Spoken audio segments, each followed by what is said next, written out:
Hi, Ivan. Hello. Nice to meet you. Welcome back to China. 中国的朋友们，大家好，我是艾文 Kail。他为中国做了很多嘛。 How can you be in Yunnan without trying guoqiao mixian?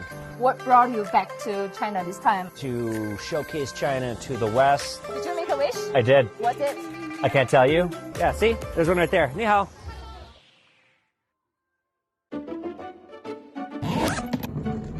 I'm here at the airport about to fly to Yunnan to meet Kail. You might remember him. He's an American who became well known in China 3 years ago for donating a rare photo album documenting Japanese war crimes during World War II. He followed that up with his first visit to China in 2024 that included an appearance on the Spring Festival Gala television show. 大家好，我叫艾文 Kail. 大家过年好. His sojourn took him to many Chinese cities. Kail has returned for this Spring Festival, continuing his exploration of China in Lijiang, Yunnan province. Hi, Ivan. Hello. Nice to meet you. Welcome back to China. Thank you. It's good to be back. I like your dress up Thank today. you. I do too. We went through a few different outfits, and I like this one. When I met Evan at a horse ranch in Lijiang, he was filming a horse riding video for the Year of the Horse. But he accidentally re-injured his already sensitive right hand during the ride and had to pause the shoot to go to a hospital. Tell us something more about how you get hurt. I was running and I tripped and fell and I landed on my hand. I like to go running a lot. So, yeah, I got the bone put back in place by a Chinese doctor by hand, and then I went back to America and I got an x-ray there. The healthcare here is really good, and the doctors in America, they couldn't believe a Chinese doctor by hand, just looking at it, reset the bone, and I don't need surgery. Evan quickly got an x-ray at the local hospital. The doctor told him it was just a scrape, nothing serious. 有点眼熟，然后反应了一下，然后就想起来是艾文凯。他为中国做了很多嘛。 Before we left, a fan recognized him and asked to take a photo. Nice to meet you.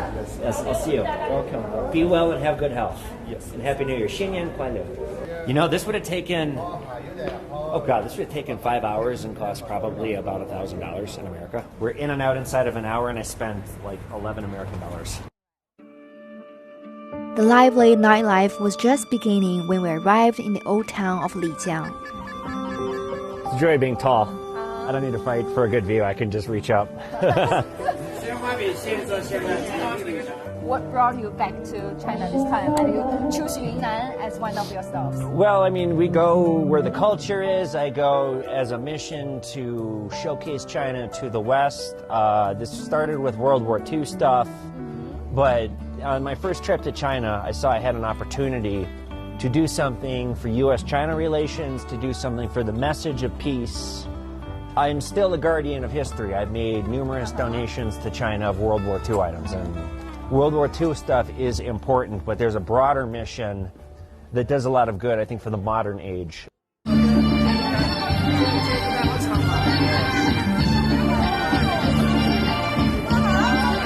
you hang out like this in the street, are there many people recognize you? Yeah, it happens a lot. I'm sure a lot of these people. Yeah, see, there's one right there. Ni hao.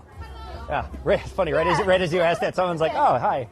Yeah. Fans. Well, I mean, I'm pretty distinct looking. I'm tall. I'm loud. Yeah. And I mean, my videos I've gotten like billions of views. As we passed by a quiet tea house, we decided to stop and have a cup of tea. There, Evan told me more about a World War II photo album he gave to China. Back when you first received this photo album, did you realize how important it was? Oh, yes. I have a background in Japanese studies from the University of Minnesota, and I grew up with grandparents that dealt with World War II. My grandfather fought in the Pacific. So I knew what I was looking at. I was very well studied on Japanese war crimes. So how did you feel seeing these photos, and in particular photo that struck with you the most? Probably the indiscriminate bombing of civilians, just dead bodies in the street around a bomb crater. It appalled me. Evan runs a pawn shop in America. The collection that he received from a client contains more than 30 rare photos documenting barbarous acts of violence committed by Japanese forces in Shanghai before moving on to Nanjing, where the brutal history of the Nanjing massacre occurred. Evan chose to release a video about the album on social media, showing the public the atrocities of the Japanese invasion of China and hoping to find the proper place to keep the album. He soon received numerous threats. Well, you have people that deny that this happened. You have a modern geopolitical rhetoric coming out of Japan that still denies this, or at least refuses to accept responsibility, to do things to make amends, to move forward. They just don't want to say sorry, and they are very aggressive toward people that want to shed a light on history, such as myself. Despite this, Evan said he never regretted posting the video. In the end, he donated the album to the Chinese Consulate General in Chicago. And later, the consulate presented Evan with a letter of thanks, along with a surprising national gift, an exquisite porcelain tea jar.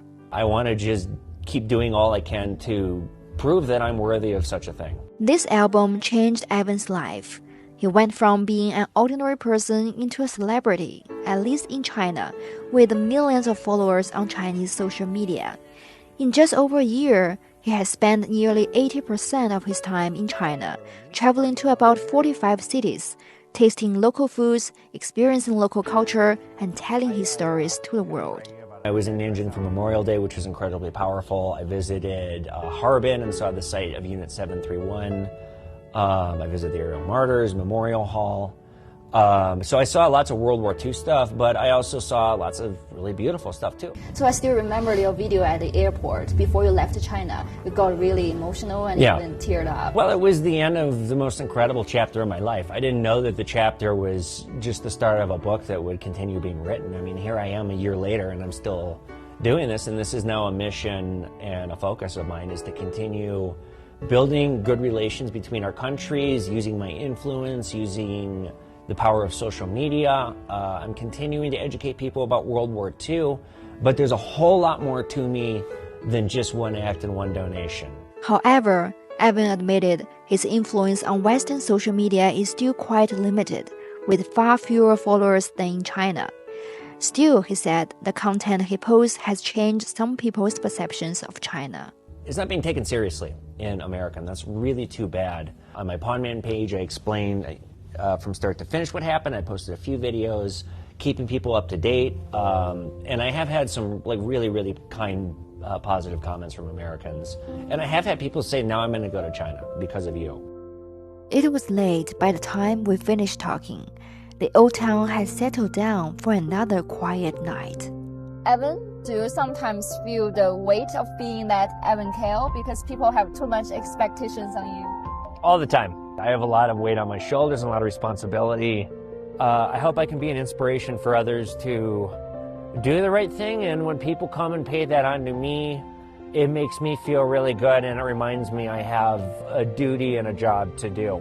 Looking ahead, what's next for Evan Kail? I'm going to continue doing what I'm doing, building these bridges, traveling China, hoping more Americans consume my content, consider coming to China. I basically have given up my life to do this, but it's making a difference in some small way, and if you can make an impact at all in the world, then it's worth doing. As we said goodbye, Evan didn't tell me where he was heading next, but one thing is sure. He keeps coming back to China because of something deeper: connection, love, and the quiet belief that one person can make a difference. This wasn't goodbye. It was simply, Evan, see you next time.